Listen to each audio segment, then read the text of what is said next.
ప్రభువైన యేసుక్రీస్తు నామానికి మహిమ కలుగును గాక. యేసుక్రీస్తు నామంలో మీ అందరికి వందనాలు. దేవుడు మిమ్మల్ని దీవించి బలపరచును గాక. పరిశుద్ధ గ్రంథం బైబిల్ దేవుని యొక్క వాక్య భాగాన్ని చదువుకుందాము. యెషయా గ్రంథము 54వ అధ్యాయము 5వ వచనము.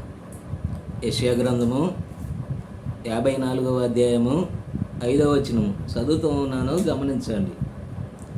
నిన్ను సృష్టించిన వాడు నీకు భర్త అయి ఉన్నాడు, సైన్యములకు అధిపతి యగు యెహోవా అని ఆయనకు పేరు. ఎవరండి? ప్రభువైన యేసుక్రీస్తు నామానికి మహిమ కలుగును గాక. నిన్ను సృష్టించిన వాడు నీకు భర్త అయి ఉన్నాడు. నిజమేనా? మీ అమ్మా నాన్న వారిద్దరు కలవకు తొలికే, కలియక తొలికే, వారికి వివాహము కాక తొలికే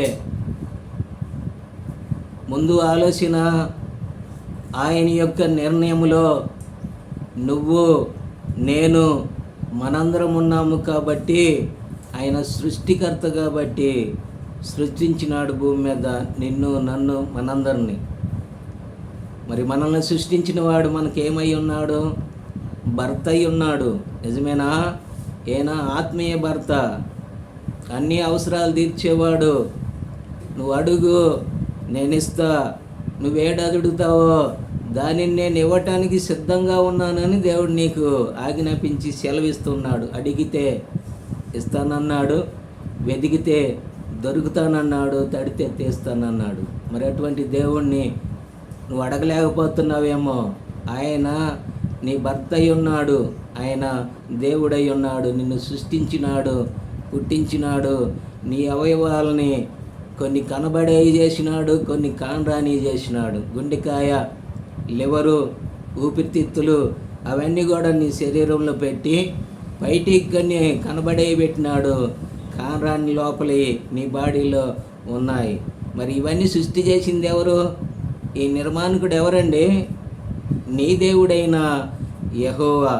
అందుకని ఆయన నీకు భర్త అయి ఉన్నాడు కాబట్టే, నీ పోషకుడై ఉన్నాడు కాబట్టి నీకు ఆహారం ఇస్తున్నాడు, వస్త్రం ఇస్తున్నాడు, ఆరోగ్యం ఇస్తున్నాడు, ఆశీర్వాదం ఇస్తున్నాడు.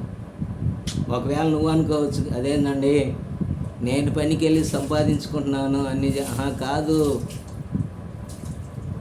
సరే అట్లే అనుకుందాము. మరి నీకు ఆరోగ్యం ఇచ్చింది ఎవరు? నీ ఆవిసిని పోసింది ఎవరు? నిన్ను పుట్టించింది ఎవరు? నీ సృష్టికర్త ఎవరు? నీ భర్త. నిన్ను ప్రేమించినాడు కాబట్టి సృష్టించినాడు, సృష్టించినాడు కాబట్టే నీకు భర్త అయినాడు. ఆయనే మన ఆత్మీయ భర్త, ప్రభు అయిన యేసుక్రీస్తు వారు. అంత మాత్రమే కాదు కానీ సైన్యములకు అధిపతి అని యెహోవా అని ఆయనకు పేరు.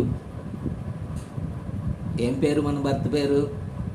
సైన్యములకు అధిపతి యగు యెహోవా. ఎంత గొప్ప దేవుడండి!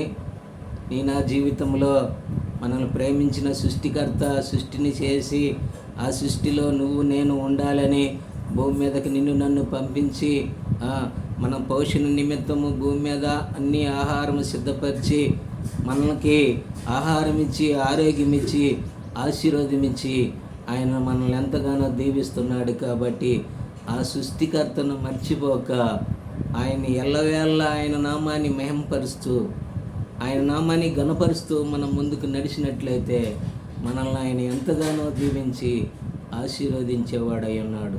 మన సంరక్షకుడు, మన పోషకుడు, మన సృష్టికర్త అయి ఉన్నాడు. నీవు నేను మన పితరులైన ఆదాము హవ్వల ద్వారా పాపములో చచ్చిపోయి, పాపంలో మనము ఎంతగానో ఉన్నప్పుడు ఆయన కుమారుడైన యేసుక్రీస్తు రక్తము ద్వారా మనల్ని బ్రతికించినాడు.